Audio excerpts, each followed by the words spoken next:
ఈరోజు ఇక్కడ కాముని చెరువు మూసాపేట ఏరియాలో ఇక్కడికి హైడ్రా బృందమును అట్లానే హెచ్ఎండి అధికారులు ఇంకా ఇతర అధికారులు అందరూ కూడా ఇక్కడ స్థానిక రిక్వెస్ట్ల మీద ఈ చెరువు ఎంక్రోచ్ అవుతుందనేటటువంటి ఒక కంప్లైంట్ మీద మేము ఇక్కడికి రావడం జరిగింది. సో ఇక్కడంతా కూడా చూసాము. హెచ్ఎండి ఈ కాముని చెరువును కూడా డెవలప్ చేస్తున్నారు.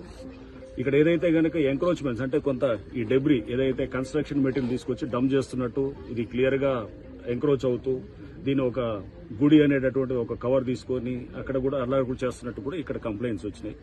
సో ఇక్కడ స్థానికులు కూడా చెప్తాం, గతంలో అంటే ఇంతకుముందు ఆల్రెడీ కట్టినటువంటి ఇల్లులు ఏవైనా ఉన్నా వాటిల్ని ఎటువంటి పరిస్థితుల్లో హైడ్రా టచ్ చేయదు. కానీ ఇక మీద అంటే హైడ్రా ఫామ్ అయింది జూలైలో, ఆ తర్వాత గనక ఏమైనా స్ట్రక్చర్స్ వస్తుంటే గనక వాటిల్ని ఖచ్చితంగా వాటిల్ని డిమాలిష్ చేయడం జరుగుతుంది.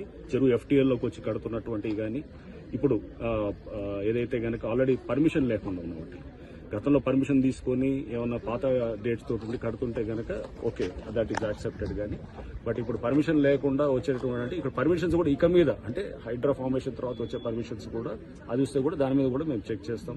అటువంటి పర్మిషన్స్ కూడా న్యాచురల్ గా ప్రభుత్వం కూడా స్పష్టం చేసింది. పాత పర్మిషన్స్ ఉన్న వాటిని ఆనర్ చేస్తాం కానీ కొత్తగా పర్మిషన్స్ ఎక్కడ కూడా అది యాక్సెప్ట్ చేయమని చెప్పేసి.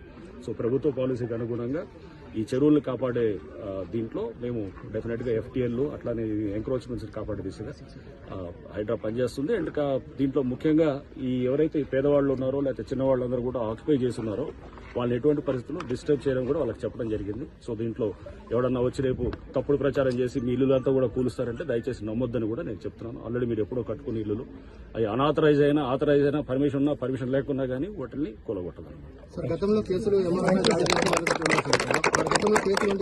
దాడి చేసే వాళ్ళు కూడా ఉన్నారు సార్. ఇందులో మరి అటువంటి కేసులు ఏం చేస్తారు సార్? ఇప్పుడు కేసులు గతంలో ఇక్కడ కన్స్ట్రక్షన్ చేసుకుంటే ఎంఆర్ఓపై దాడులు చేసిన కేసులు ఉన్నాయి సార్.